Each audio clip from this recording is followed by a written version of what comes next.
Hello. Welcome back to my YouTube channel. If you're new here, my name is Tian and I am an aspiring software developer. Today's video is the introduction video to Python. The current version of Python is Python 3 or 3.9.5, as you can see on my screen. So what is Python? Well, Python is a high-level interpreted and hybrid language, objective-oriented language, and functional programming. Well, what is Python used for? When you're programming Python, you can do basic creative coding projects to app development, or even database creation, or you can even use Python in data science. So learning or understanding how to use Python, its usage, and data types will be extremely useful for any IT fields that you might want to enter. Which is exactly the aim of this Python series I'm making. The Python videos and examples I'll be showcasing in future videos will be from, basic creative coding to showing you guys some of the Python data types. To get started on the series, there are 3 different methods to download Python onto your computer. As you can see on my screen, I'm using a Mac OS. So when I download Python, it will be under the Mac OS category.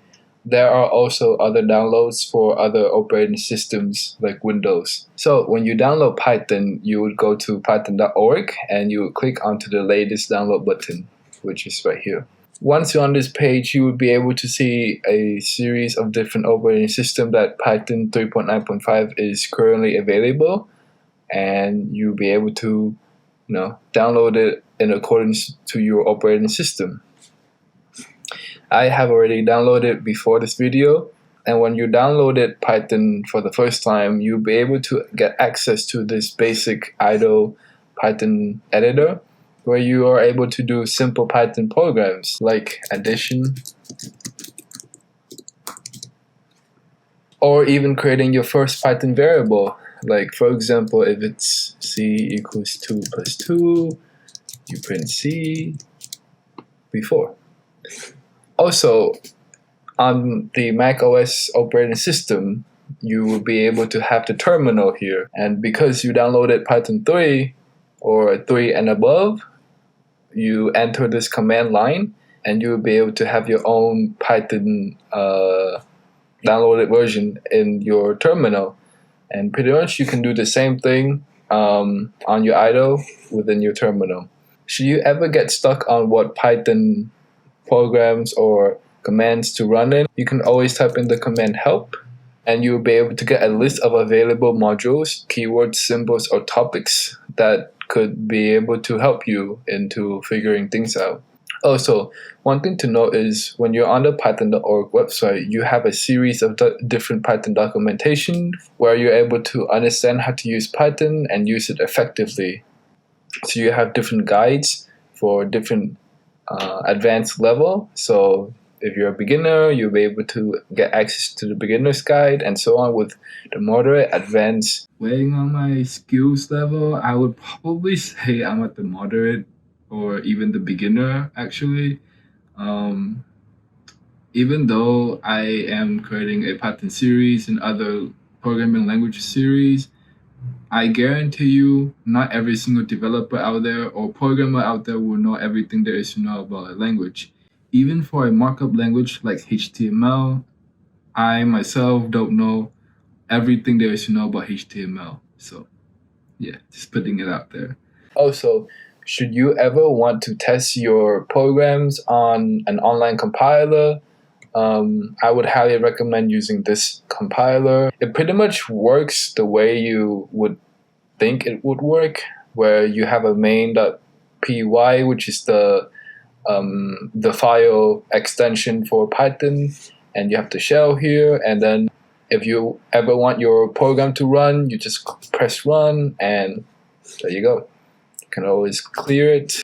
My second method is a little bit more challenging, specifically with the setting up of your environment.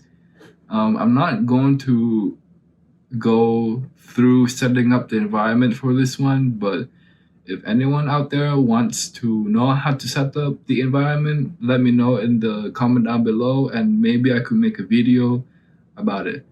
Pretty much all you want to do is to go to jetbrains.com/Pycharm, in which this is the IDE that I was talking about in the second episode of the first season, where Pycharm is also an IDE for Python for professional developers or any developers.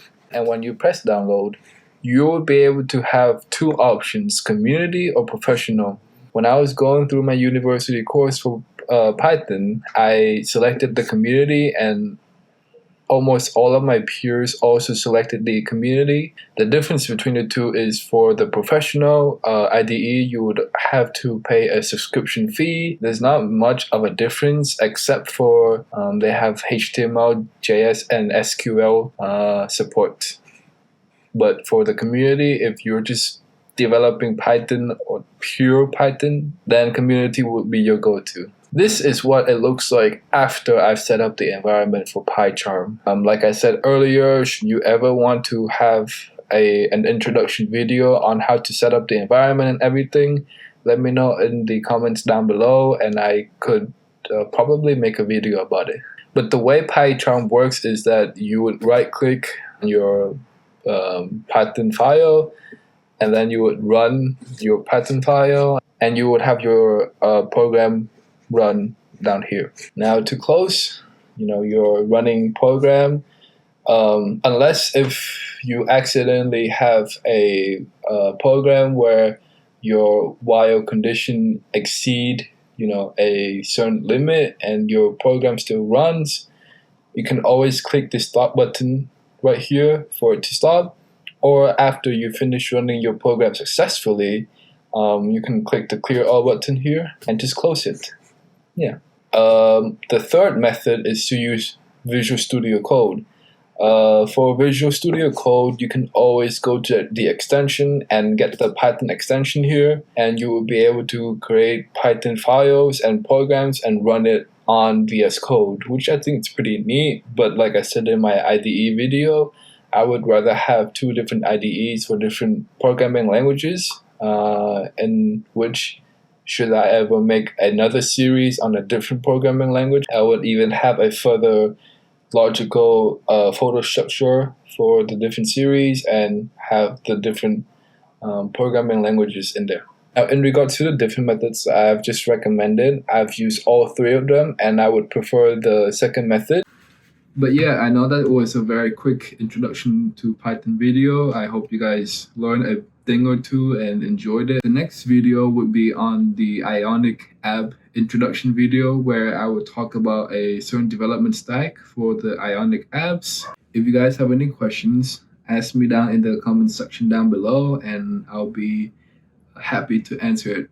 Until then, stay safe everybody, and I'll see you guys in the next video. Bye.